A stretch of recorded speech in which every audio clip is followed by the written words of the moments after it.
음주운전을 하다가 택시 차량과 접촉사고를 낸 후 합의금을 주겠다는 명목으로 피해자를 자신의 집에 데려가 등기로 살해한 것도 모자라 몇 달 전 자신의 전 여자친구까지 살해한 것으로 밝혀진 극악무도한 범죄자 이경.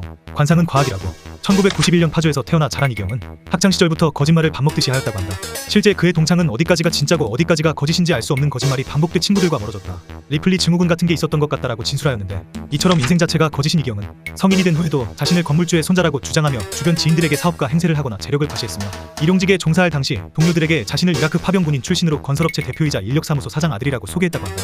하지만 실제로 체포 당시 이경의 전 재산은 62만 원에 불과했고 장기간 생활고를 겪은 것으로 추정된다. 이경은 전문화사로 근무하였다고 알려졌는데, 2013년 복무할 당시 음주운전을 하다가 경찰에 적발되자 도주를 시도하였고, 이를 제지하기 위해 경찰관이 자신의 차 범퍼 위에 올라탔음에도 그대로 도주하였고, 차 열쇠를 뽑으려는 경찰관의 손까지 물어뜯어 전치 3주의 상처를 입혔다고 한다. 이로 인해 징역 1년 6개월을 선고받은 이경은 육군교도소에서 수감 생활을 했다고 한다.